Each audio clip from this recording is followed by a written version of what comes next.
सभी नमस्कार। आप सबकी सेवा करने के लिए अपनी संगीत लेके आई है, जो कि हमारे गंगा कैसेट के माध्यम से कार्यक्रम हो रहा है।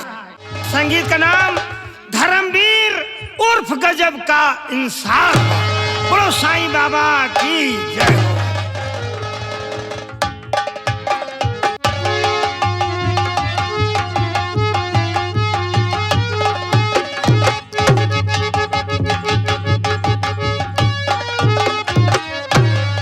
दरबारी जी सेनापति जी। क्या हो रहा है? बस आपका इंतजार। वो किस लिए? सेनापति जी, आप जब तक नहीं आते हमारा दिल नहीं लगता। और दरबारी ये? शायद ये हमारे आने से नहीं, जबकि इस रियासत और इस दरबार में खुशियां कब आती है जब इस सिंहासन पे महाराज विराजमान होते हैं। ये तो सच है। और अभी तक महाराज का आगमन नहीं हुआ। आते हैं। हम महाराज का इंतजार करते हैं। बहुत अच्छा, बहुत अच्छा।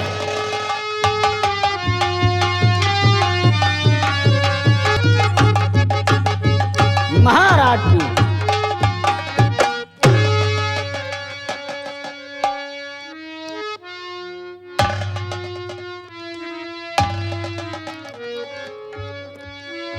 सेनापति राम सिंह, क्या बात है महाराज?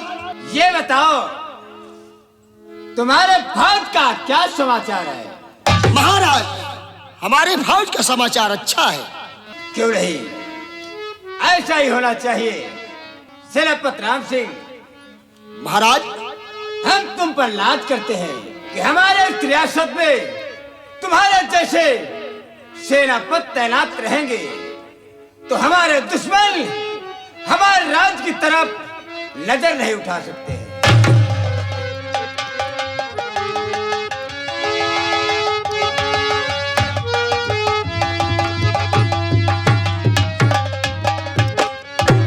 पिताजी, मैं तुमसे कुछ कहने के लिए आई हूँ।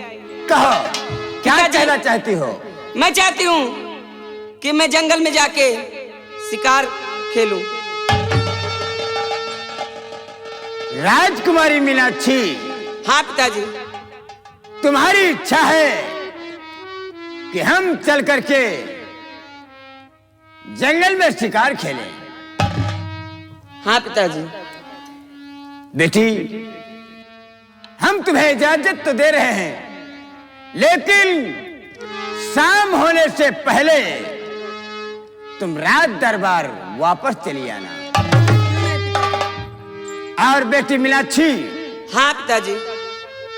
ये लो मेरी तलवार, और ये तलवार अपने साथ रखना। ठीक है पिताजी। ये तुम्हारे वक्त और काम आएगी। ठीक है पिताजी, मैं चलती हूँ।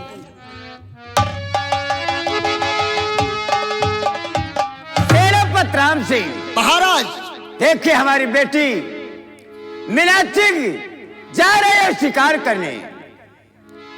उससे रक्षा के हित उसके साथ तुम्हें भी जाना है। जैसी आज्ञा हो महाराज। कि राजकुमारी मीनाक्षी आखेट करने के लिए जा रही है और उसकी रक्षा के हित मुझे आप भेज रहे हैं। हाँ महाराज, मैं राजकुमारी के रक्षा के लिए जरूर जाऊंगा।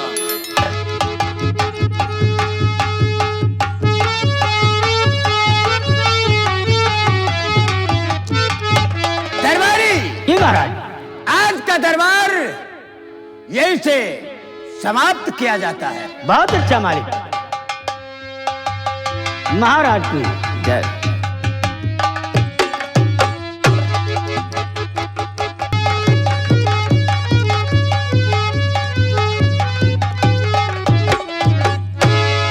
ठीक है, मैं चलता हूं जंगल की तरफ, देखता हूं शायद कहीं कोई शिकार करने को मिले। जंगल की रक्षा करना यह परम कर्तव्य हमारा है। दुश्मन को जिंदा छोड़ू ना, ज्वाला सिंह नाम हमारा है।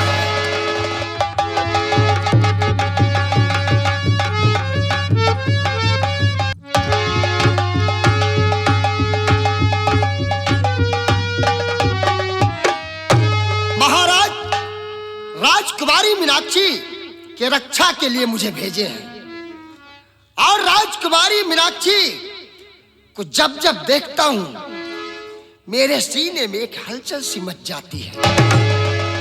हर दिन सोचता था कि कभी राजकुमारी मीनाक्षी मुझे तन्हाई में मिले और मैं उससे अपने दिल की बात कह सकूं, लेकिन वो मौका ही कभी नहीं मिला। आज राजकुमारी मीनाक्षी के साथ आखेट करने के लिए जा रहा हूं और आज मैं अपने दिल की बात राजकुमारी मीनाक्षी से जरूर कहूंगा।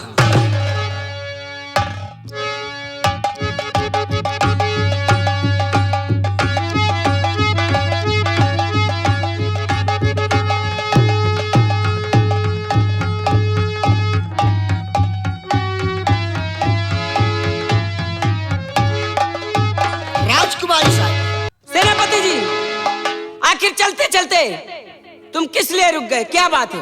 राजकुमारी जी, बरसों से सोचता था कि अपने दिल की बात तुमसे कहूं, लेकिन कभी मौका नहीं मिला। आज इसीलिए मेरे कदम रुक गए। सोचता हूं कि मैं अपने दिल की बात तुमसे कहूं। क्या कहना चाहते हो सेनापति जी? जो कहना है सोचता हूं राजकुमारी जी कि कहीं आप बुरा न मान जाएं। इसमें बुरा मानने की क्या बात है? जो कहना है कहिए। फिर तो जरूर कहूंगा राजकुमारी जी। कहिए। सुनिए, बताइए। तो राजकुमारी जी एक बात तुमसे कहूं राजकुमारी। ठीक है।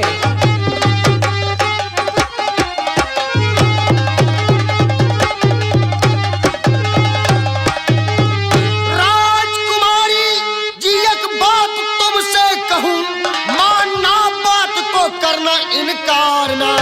मेरा जी चाहता प्यार तुमसे करूं, करना इनकार ना करना। क्या बात?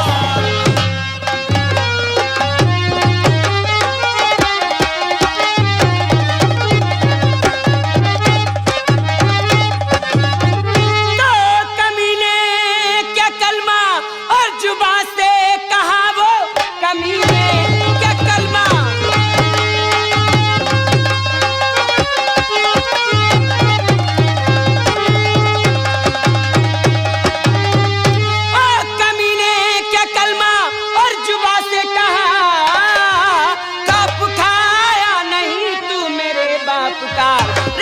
करने को भेजा और पिता ने मेरे अक्ल मारी कही क्या तेरी बेशरम। हूँ मजबूर कि प्यारी नक्शा तेरा, मैं हूँ मजबूर।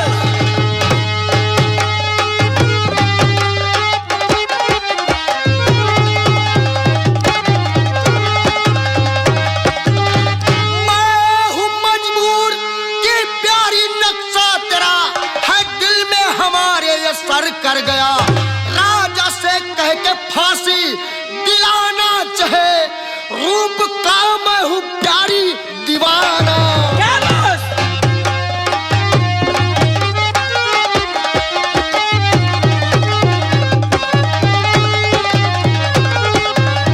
ओ कमीने इधर को न रखना कदम, ओ कमीने इधर को।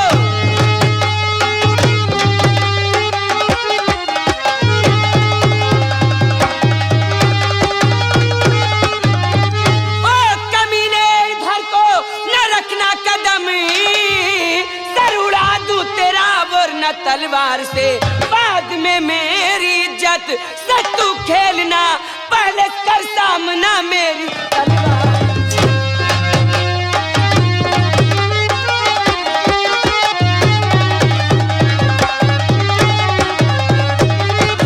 हरामजादे! राजकुमारी साहिबा, बहुत नाज है तुम्हें आपने इन बाजुओं पर। क्यों नहीं? राजकुमारी साहिबा, अगर ये बात है तो ये भी अरमान जरूर पूरा करूंगा। शायद तुम्हें मालूम नहीं क्या मालूम नहीं है मुझे? कि इस रियासत में तलवार मशहूर है तो सेनापति राम सिंह की, जिसके सामने कोई भी वीर टिक नहीं पाया है। अगर ये बात है तो ये अरमान राजकुमारी साहिबा जरूर पूरा करूंगा। तैयार हो जा और उसके फिर। बाद में अगर जंग में हार गई तो अपने दिल की प्यास जरूर बुझाऊंगा। क्या बॉस? तैयार हो जाओ।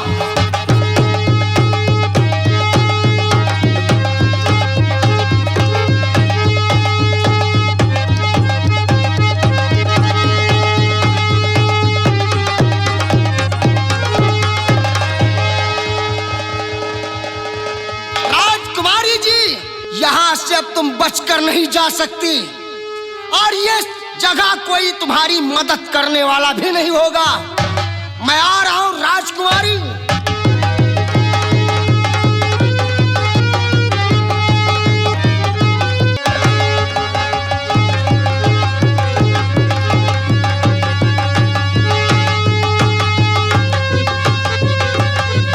राजकुमारी साहिबा, अब देखता हूं कि तुम्हें यहाँ इस जंगल में कौन बचाता है।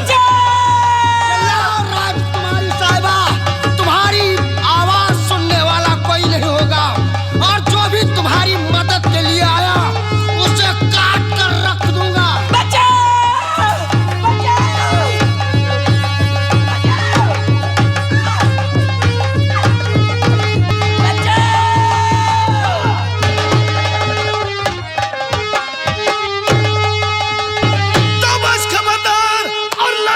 तू छोड़ दे वरना गोली करे चाकते राजगर।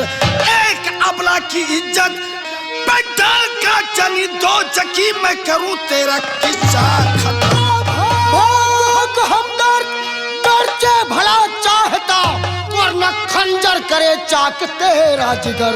अपनी तशरीफ लेकर चले जाइए, हो जो नादा अगर हो जो नादा। बस छोड़ दे लड़की को, छोड़ दे लड़की को वरना तुझको मारू चांद से।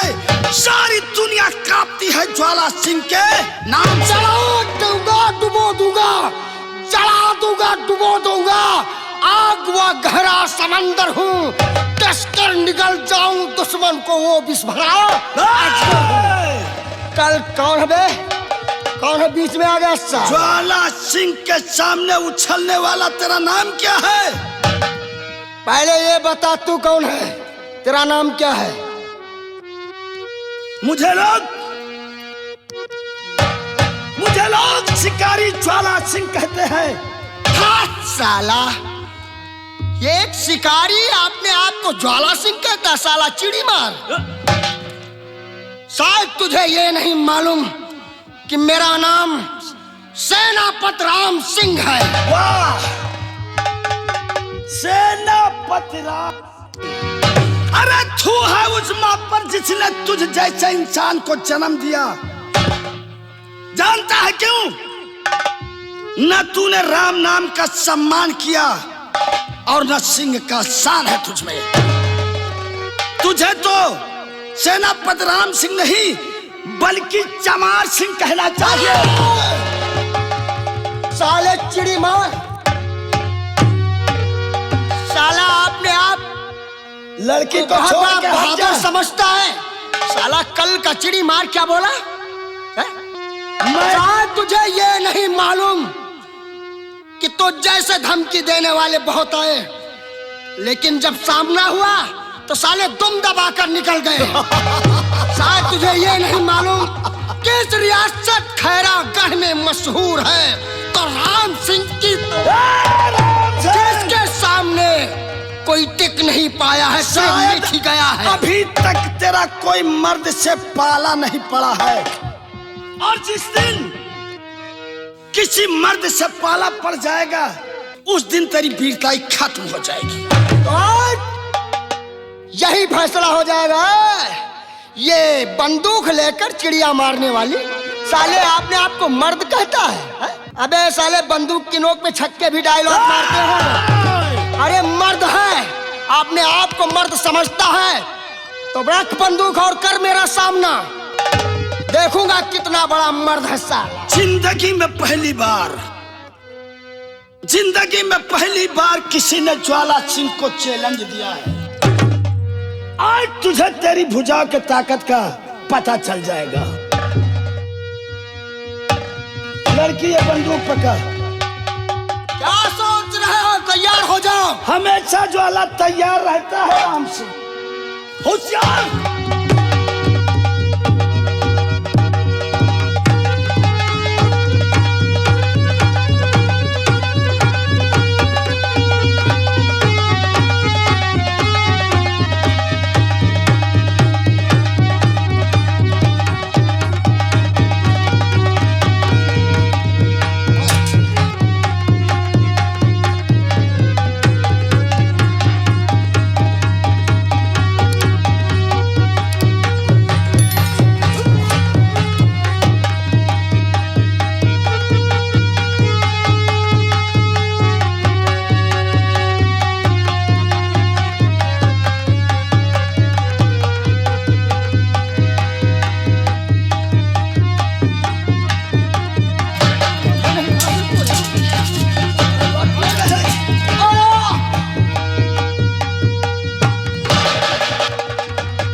ज्यादा अपने आप को राम सिंह कहता है। देवी जी, अब आपको कोई खतरा नहीं, इसलिए आप अपने घर चली जाएं। नहीं, मैं तुमसे कुछ कहना चाहती हूँ, मगर उससे पहले इसकी लाश को कहीं फेंकवा दो। बेशक सत्य कहा। अगर बात ही करना है और तुम्हें इसकी शक्ल से नफरत है। मैं तुमसे कुछ कहना चाहती हूँ। क्या कहना चाहती हो? चलो, मैं तुम्हें आगे बता दूंगी जो कहना है। ठीक यहाँ है। से चलिए।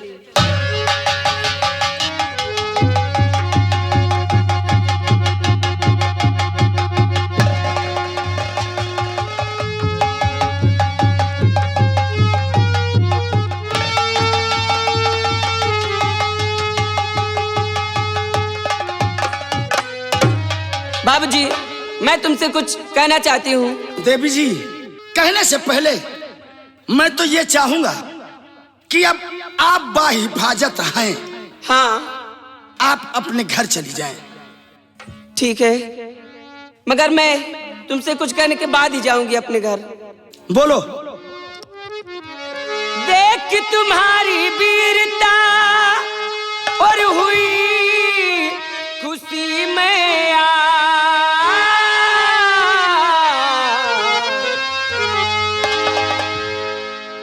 और मांगो क्या हो मांगते, जो मांगो तुम आज।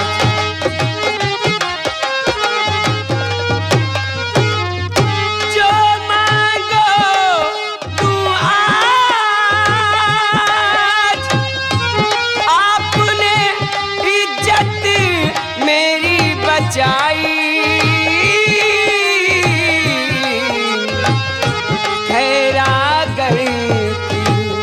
राज सुता हूँ करन शिकार को। मतलब तुम खैरागढ़ की राज सुता हो?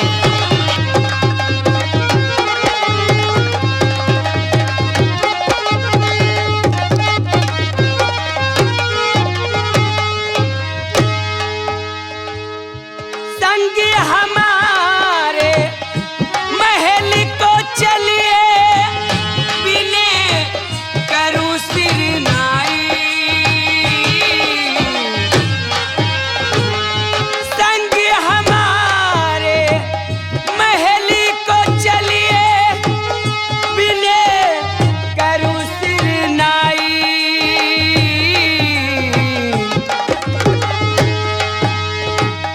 जो मांगोगे वो मैं दूंगी, साफ कहूँ।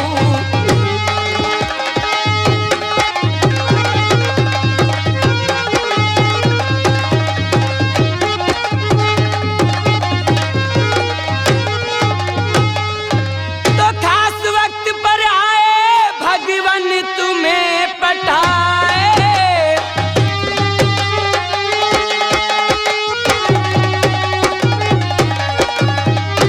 तुमको ना भूलूंगी और चलो पिता के पास, मेरे तबीयत खुश कर। तो इसका मतलब तुम खैरागढ़ की राजकुमारी हो? हाँ। देवी जी, मैं भी आपसे कुछ कहना चाहता हूँ क्या कहना चाहते हैं? और मेरी बातों को अच्छी तरीके से सुनना। ठीक है, बताइए। आप जो मांगने की बात करती हैं वो मांगना नहीं है, लेकिन फिर भी सुनो। कहिए। राजकुमारी जी सुनो, अब मेरी बात धर ध्यान, और ना मैंने कोई किया देवी आप पर है एहसान। तुमने एहसान नहीं किया?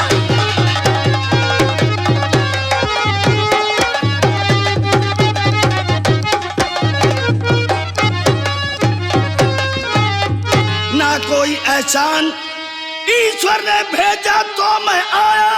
आवाज सुना जब आपकी देवी दौड़ा दौड़ा आया।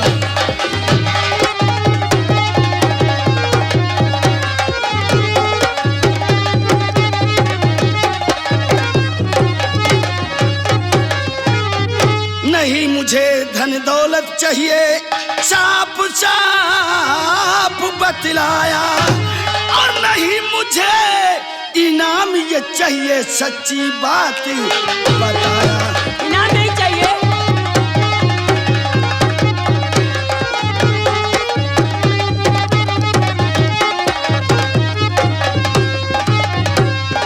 अब न शंका दिल में लाओ, अब अपने महलों को जाओ।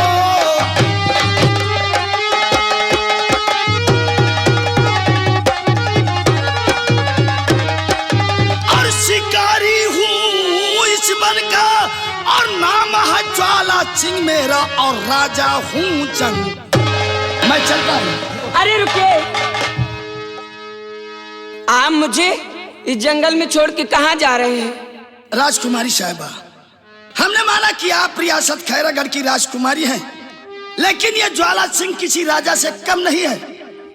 बस फर्क इतना है कि तुम रियासत की राजकुमारी हो और मैं जंगल का राजा हूँ, इसमें दो राय नहीं।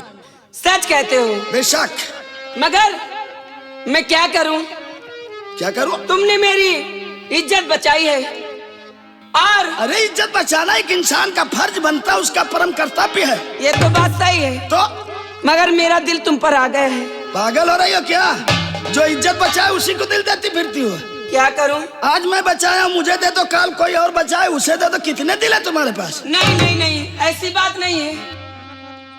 भगवान किसी योग को ही मिलाता है। मुझे तुम कहना क्या चाहती हो? मैं यही कहना चाहती हूँ कि तुम मेरे साथ शादी कर लो। शादी कर लो? हाँ।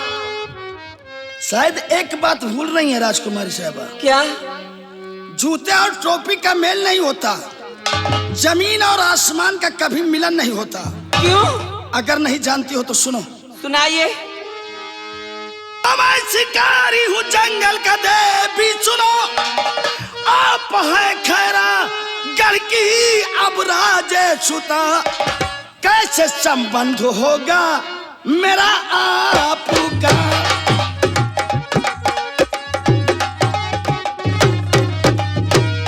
कैसे संबंधी होगा मेरा आपका? होश मत खोइए अपनी राजे सुता, कैसे संबंधी होगा मेरा आपका?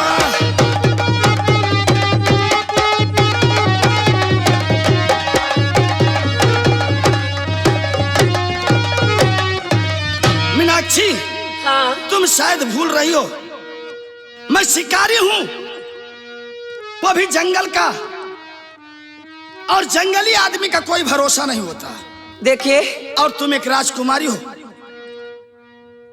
और प्यार करना तुमने सुना होगा, लेकिन प्यार के अंजाम के बारे में नहीं जानती आप। क्योंकि प्यार की राहों में फूल नहीं कांटे होते, और कांटों पर चलना आसान नहीं, मुश्किल होता है। नहीं नहीं बाबूजी, ऐसा मत कहिए। अगर तुम मुझसे प्यार नहीं करोगे और शादी नहीं करोगे तो मेरा क्या होगा? तुम्हें भगवान शंकर की सौगंध है। मैं तुमसे शादी करना चाहती हूँ और तुम्हें कभी धोखा नहीं दूंगी। मीनाक्षी, तूने बहुत गलत किया है, क्योंकि ये शिकारी ज्वाला भगवान शंकर का भक्त है। कदाचित ये बात है तो सुनो मेरी बात। क्या है? तो अगर नहीं मानती तो मीनाक्षी सुनो, आपसे शादी करने को तैयार हूँ, लेकिन गंधर्व शादी करूँ आपसे। ठीक है, मुझे मंजूर है।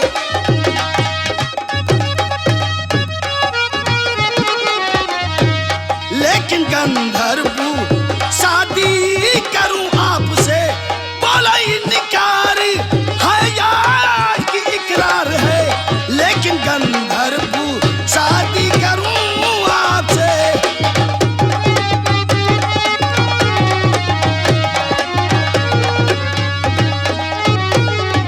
बाबूजी। राजकुमारी मीनाक्षी, हाँ। कदाचित ये बात है तो हम राजपूत हैं, और राजपूत जब तक मांग में सिंदूर नहीं भरता तब तक उसकी परछाई को भी नहीं छू सकता।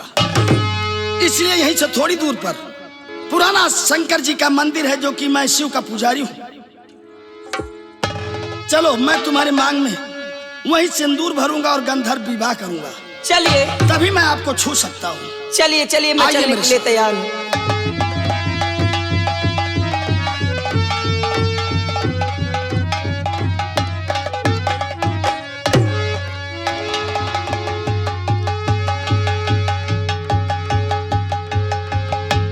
राजकुमारी साहिबा, बोलिए बाबूजी।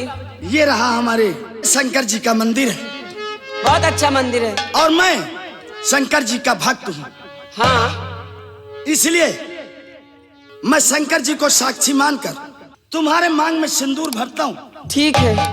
लेकिन क्या है? आप वादा करें कि ता जिंदगी मेरा साथ नहीं छोड़े। मैं शंकर भगवान की कसम खा के कहती हूँ कि तुम्हारा साथ मरते दम तक नहीं छोड़ूंगी।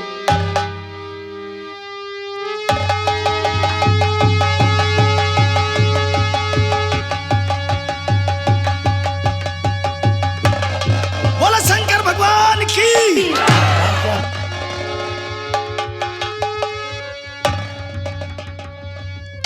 देवी जी, अब मेरी आपकी शादी हो गई। हाँ, अब मुझे आपको छूने का हक है, इसलिए यहीं से थोड़ी क्यों मुस्कुरा रही हो? अरे जब तुमने कहा छूने का हक है, जी हाँ, तो मेरे मन में खुशी सी दौड़ नहीं गई। खुशी दौड़ के चलना लेना, वरना शंकर जी देख रहे हैं। यहीं से थोड़ी दूर मेरी झोपड़ी है। चलो जो कुछ करना है वही करते हैं। चलिए।